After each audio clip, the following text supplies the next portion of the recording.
Welcome to the Defense and Aerospace Report. I'm Vago Muradian here at the Excel Center in London, covering this 20th anniversary edition of DSCI, one of the world's leading defense and security shows. Our coverage here is sponsored by L3Harris and Leonardo DRS, and we're partnered with Clarion Events, the organizer of this great exhibition and many others around the world, and we're working with the UK Department of International Trade's Defense and Security Organization to bring you the very best of British defense. And we're here back again on the QinetiQ stand to talk to Mike Sewart, who is the Director of Research and Development at this highly innovative company.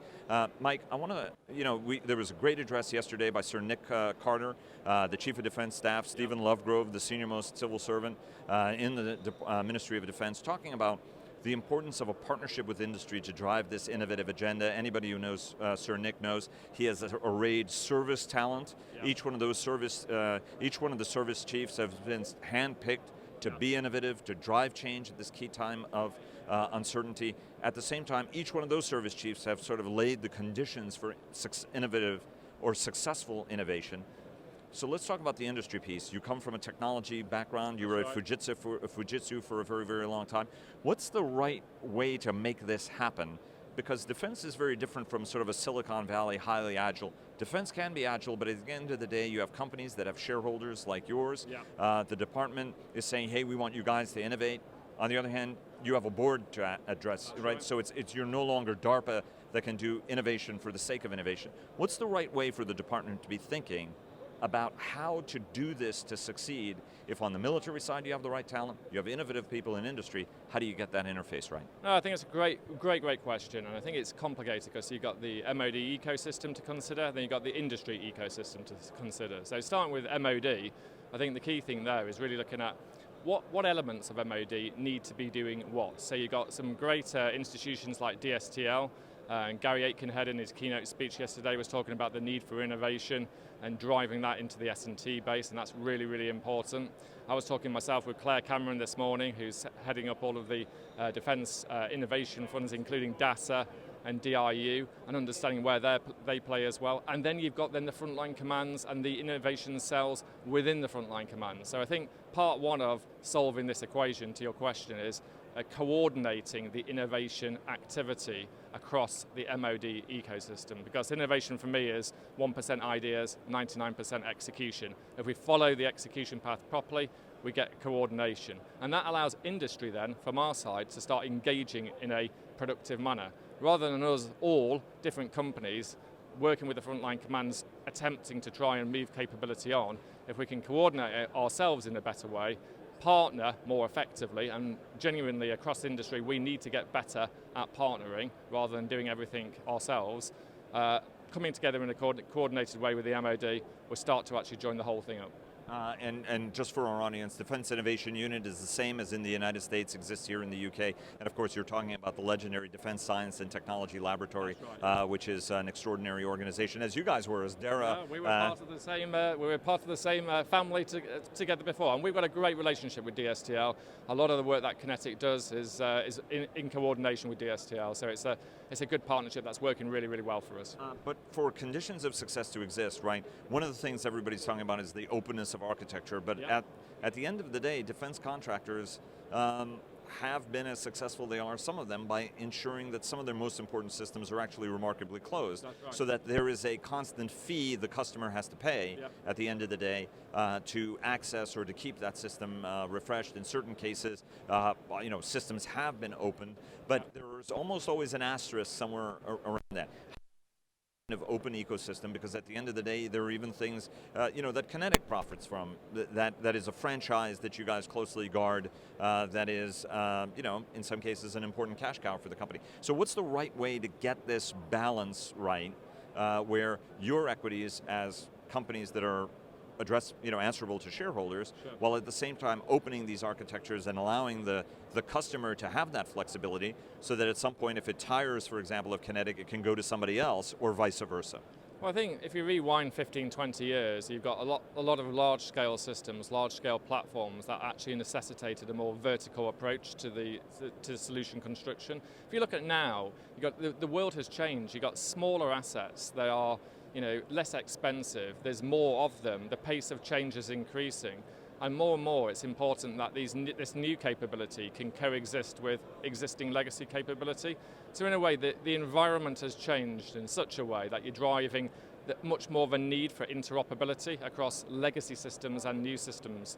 So that's lending itself to the frontline commands and really screaming out for interoperability across systems, and it means that we as industry partners need to be pushing those open standards much more, working with MoD to set the policy, to drive that approach, to incentivize industry, because to be fair, there's a lot of money to go around, and I think everyone can actually profit in their own correct ways from the ecosystem, but we've got to learn to play together a lot better. How much of this is the investment that you have to put into this, because the underlying message was, hey, invest and bring us ideas, and I think we heard that from DoD looking to contractors to do that, but part of the challenge was contractors saying, well, hang on a second, if I build a better mousetrap, all you're going to do is compete it, so at the end of the day, I'm not rewarded for having come up with a better mousetrap, I may be rewarded for coming up with a better mousetrap. How much of this should be your investment? How much of this is better requirements control? How do you do this to make sure that the guidance you're giving industry about the problems you want solved? Because it's the age-old problem, right? I mean, if you come to the department and say, hey, hold on a second, I really have a clever idea, they're going to end up competing it, and you lose that first mover advantage. That's true, but I think there is work afoot now that is looking to resolve that. So we've created a lot of thought leadership for ourselves around what we call prototype warfare. And prototype warfare is all about really working with the end user to create minimum viable products, learning from the technology industry to say that, this old school way of thinking about requirements and a long monolithic approach of system design and through to capability generation, it's the last century. The new world with more disposable assets, smaller assets, and faster moving technology, we need to be prototyping a lot more. So if you look at across MoD, there's now work afoot, like Information Warrior with the Navy, AWE-18, so that's the program that was run by the Army last year.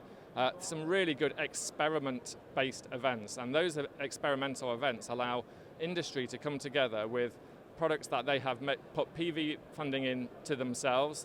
We focus ourselves in QinetiQ on co-creation with our customers, so working with like DASA to match fund engagements. That allows everyone to put a bit of skin in the game. So QinetiQ invests, DASA invests, working with the frontline commands to actually iterate that functionality, and you build that up quite quickly over time. So if you look at the work that we've done recently with both DSTL, DASA, and the Army on robotics and autonomous systems, we have really worked there to create a program of work from the initial concept through to the creation of a platform, a land autonomous platform for logistics supply in 2 years. And that's pretty quick for defence. Still slow, I feel it's still a little bit slow, but ultimately we're getting there, and that's because match funding just allows organisations just to get that bit of clarity that we're investing in an area where the government want to go as well. And for the audience, DASA is? Defence and Defence Acceleration Security Accelerator.